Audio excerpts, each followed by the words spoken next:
یک زن خیشمان از همین ویروسی حاضره وفات کردند. شب جمعه دیدن که در بالای قبرش آتش هست. بعد گفتن شخصی شهید هر شب جمعه همین خیل بالای قبرش آتش می شود. آیا این حقیقت دارد؟ یعنی این کدام برادر این سوال داده است یا خواهر این سوال؟ این در دوره های همون پیش، حتی هم دوره های حکومت سویتی بگیم، همین گپ ها بود که بالای قبر فلانی را دیدیم که یک آتش می سوخت. این گویا دلالت بر همین میکرد است که وای از دنیا شهید گذشت. نه، این گپ یگان اساس ندارد. این برادر عزیز کسی این سخن میگوید، اگر همیرا برای مردم فتوا کده تید، وای در پیش خداوند گناهگار است. زیرا تمام صحابه های پیامبر همش درجه و مقام شهادت بردگیند. کبرین در همون مکه مکرمه یا مدینه منوره یا در شام شریف یا در عراق، در کجایی که همین اصحاب پیامبر گذشتند، در بالای قبر هیچ کدام همینا یگان نوع آتش نمیسوزد. اگر با سوختن آتش ثابت میشد که اینها شهیدن، قبر همه اینها بالاشون مقصد همون آتش ها افروخته می ایستادند. برای این گپ ها اصل ندارد.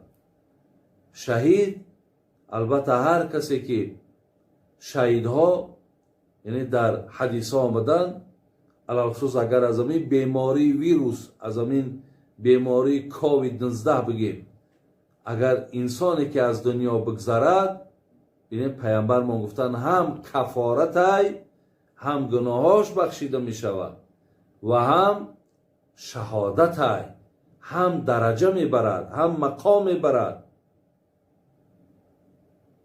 برای همین این فضل الهی ای، این عطیه خداوندی است که وقتی بندش با همین بیماری از همین دنیا میگیره. این هر کدام ما برادری عزیز یک روز پسه، یک ماه پسه، یک سال پسه مقصد میگذره میریم، ولی ممکن این درجه و مقام ما شما نیابیم.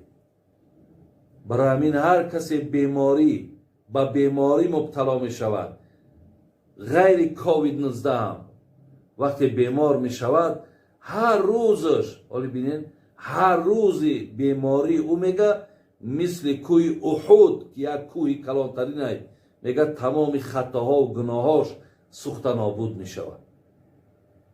برای همین این کسی از این بیماری هم که میگذرد، خواهرها و برادرای عزیز، یعنی برای اونها یک مرحمت خدا شید، برای اونها یک ترحم خداوندی شید. از الیاز این جای خفگی و جای ملالی هم ندارد، لیکن بالای قبر او گویا یک نوع آتش یا شمع بسوزد و او را بعد شهید گویند.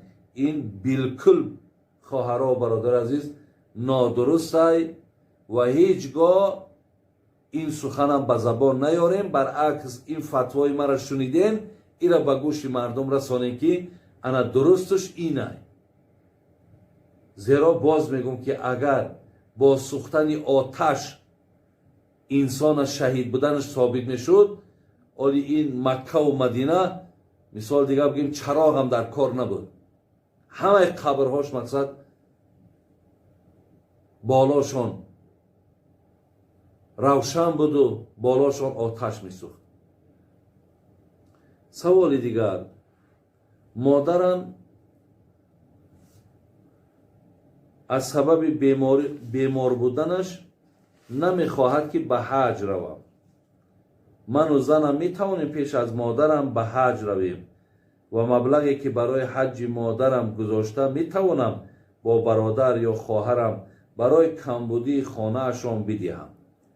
یعنی این برادر ما را مادرشان بیمار است و مقصد امکانیت یا قوت رفتن حج ندارد، ولی آیا این فرزندها کلین میتواند که مقصد حج کنه؟ البته میتواند. شما از مادرتون یعنی دعای نیک بگیرین.